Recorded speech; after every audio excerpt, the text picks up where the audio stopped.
ক্রীড়া হলে পেশা, পরিবার পাবে ভরসা স্লোগানকে সামনে রেখে নরসিংদীতে উৎসবমুখর পরিবেশে অনুষ্ঠিত হয়েছে নতুন কুড়ি স্পোর্টস 2026-এর ফাইনাল খেলা। রোববার 10 মে বিকেলে নরসিংদী জেলা স্টেডিয়ামে অনুষ্ঠিত ফুটবল ফাইনালে সদর উপজেলাকে ট্রাইব্রেকারে হারিয়ে চ্যাম্পিয়ন হওয়ার গৌরব অর্জন করে রায়পুরা উপজেলা। 12 থেকে 14 বছর বয়সী কিশোর কিশোরীদের নিয়ে আয়োজিত এই প্রতিযোগিতায় ফুটবল, ক্রিকেট সহ মোট 10টি ইভেন্ট অন্তর্ভুক্ত ছিল।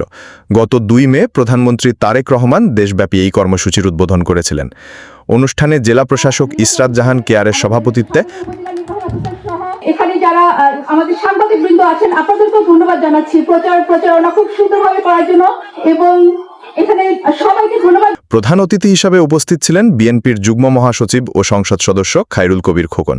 আমাদের মাননীয় সংসদ সদস্য এবং বাংলাদেশ জাতীয়তাবাদী বিশেষ অতিথি হিসাবে ছিলেন সংসদ সদস্য মঞ্জুর এলাহি।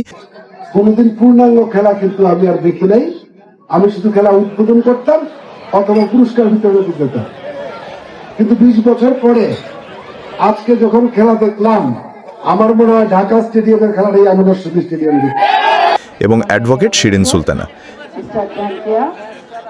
সংসদ সদস্য জনাব খায়রুল কবির খোকন মহোদয় উপস্থিত আছেন। এছাড়াও জেলা প্রশাসন, পুলিশ বিভাগ ও রাজনৈতিক ও সামাজিক সংগঠনের নেতৃবৃন্দ উপস্থিত ছিলেন। তৃণমূল থেকে মেধাবী খেলোয়াড় অন্বেষণ ও মাদকমুক্ত সমাজ গঠনে এই উদ্যোগ গুরুত্বপূর্ণ ভূমিকা রাখবে বলে আয়োজকরা আশাবাদ ব্যক্ত করেন। শুকরিয়া আদায় করছি আমাদের নতুন করে স্পোর্টস 2026।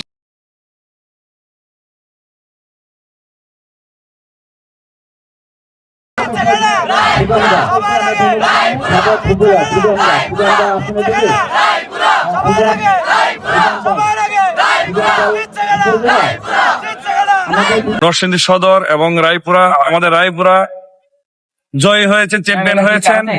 আপনারা অবগত আছেন আমাদের মাননীয় প্রধানমন্ত্রী দেশকে, সমাজকে মাদকমুক্ত রাখার জন্য ছেলেদেরকে খেলাধুলা বাধ্যতামূলক করেছেন এবং তারা যেন এখান থেকে এই যে আজকে ছোট ছোট শিশুরা যেন ভালো পর্যায়ে খেলে জাতীয় পর্যায়ে যেতে পারে, আন্তর্জাতিক মানের প্লেয়ার তৈরি হতে পারে, সেই জন্য তিনি কিন্তু এই নতুন করে স্পোর্টস চালু করেছেন।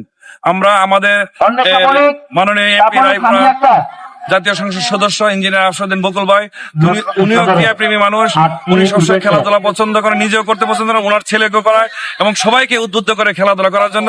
উনি ইতিমধ্যে আশ্বস্ত করেছেন আমাদের নরসিংদীতে যেহেতু স্টেডিয়াম একটা স্টেডিয়াম করার জন্য এবং ইউনিয়ন পর্যায়ে 24টি ইউনিয়ন পর্যায়ে মিনি স্টেডিয়াম করে দেবেন। এবং আমাদের আজকে এই জয়ে আমরা সবাই উচ্ছ্বসিত, আনন্দিত। ভবিষ্যতে এই জয়কে আমরা যেন ইয়ে করে আমরা সামনে দিয়ে আমরা জাতীয় এবং বিভাগীয় পর্যায়ে যেন আমরা চ্যাম্পিয়ন হতে পারি, সে দোয়া চাচ্ছি সকলের কাছে। সে দোয়া আছে সবাইকে আমাদেরকে সহযোগিতা করার জন্য, সাপোর্ট করার জন্য অভিনন্দন জানিয়ে আজকে আমার বক্তব্য শেষ করছি। আল্লাহ হাফেজ। সবার আগে রায়পুরা। ধন্যবাদ।